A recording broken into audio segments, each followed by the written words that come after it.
नमस्कार, मैं हूं सारिका सुमन और आप देख रहे हैं अपना भारत। आज की बड़ी खबर सीधे नागपुर से। राष्ट्रीय स्वयंसेवक संघ के शताब्दी समारोह में इस बार मुख्य अतिथि होंगे पूर्व राष्ट्रपति रामनाथ कोविंद। जी हां, वो रामनाथ कोविंद जिन्हें राजनीति के पन्नों में हमेशा एक साधारण पृष्ठभूमि से उठे बड़े चेहरे के तौर पर देखा गया। अब सवाल ये, क्या आरएसएस और बीजेपी में अचानक ये दलित प्रेम क्यों उभर रहा है? क्या इसके पीछे 2027 उत्तर प्रदेश का चुनाव और लोकसभा का चुनाव 2029 की राजनीति की बड़ी तैयारी है? और क्या दलित समाज को साधने की इस कोशिश का असर बीजेपी के भविष्य पर पड़ेगा? आइए आपको बताते हैं।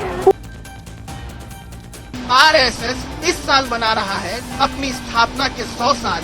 2 अक्टूबर नागपुर रेशिमबाग मैदान वही जगह जहां संघ का विजयदशमी उत्सव हमेशा होता आया है। इस बार का कार्यक्रम और भी खास है क्योंकि ये शताब्दी वर्ष है। मुख्य मंच पर होंगे 2 बड़े चेहरे, एक तरफ आरएसएस प्रमुख मोहन भागवत और दूसरी तरफ देश के पूर्व राष्ट्रपति रामनाथ कोविंद। ये वही रामनाथ कोविंद है जिन्होंने 2017 से 2022 तक राष्ट्रपति भवन की शान बढ़ाई और अब उन्हें आरएसएस ने बुलाया है बतौर मुख्य अतिथि। याद दिला दूं, इससे पहले 2018 में प्रणब मुखर्जी भी आरएसएस के मंच पर दिख चुके। अब सबसे बड़ा सवाल, कोविंद ही क्यों?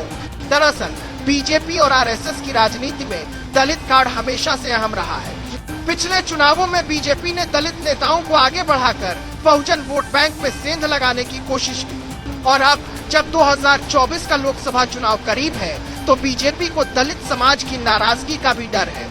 रामनाथ कोविंद का चेहरा बीजेपी और आरएसएस दोनों के लिए साफ सुथरी दलित पहचान का प्रतीक है। याद रखिए, बीजेपी की राजनीति सिर्फ हिंदुत्व तक सीमित नहीं है बल्कि सोशल इंजीनियरिंग उसका सबसे बड़ा हथियार है। और यही वजह है कि नागपुर के मंच पर कोविंद की मौजूदगी को सिर्फ सांस्कृतिक कार्यक्रम न समझा जाए। ये है राजनीतिक मैसेज।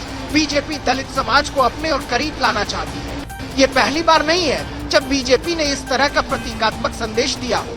रामनाथ कोविंद को राष्ट्रपति बनाना, दलित समाज से जुड़े नेताओं को प्रमुख पद देना और अब आरएसएस की शताब्दी पर उन्हें मुख्य चेहरा बनाना, ये सब दिखाता है कि बीजेपी और संघ दोनों दलित वोटरों को साधने की रणनीति पर चल रहे हैं। याद कीजिए, जब प्रधानमंत्री मोदी ने लाल किले से भाषण में पहली बार आरएसएस का जिक्र किया था और इसे दुनिया का सबसे बड़ा एनजीओ कहा था, वो भी एक बड़ा संकेत था कि बीजेपी अब अपनी वैचारिक जड़ों को नए सामाजिक समीकरणों से जोड़ रही है। क्या आरएसएस की शताब्दी पर रामनाथ कोविंद की मौजूदगी से बीजेपी को दलित समाज का बड़ा साथ मिलेगा?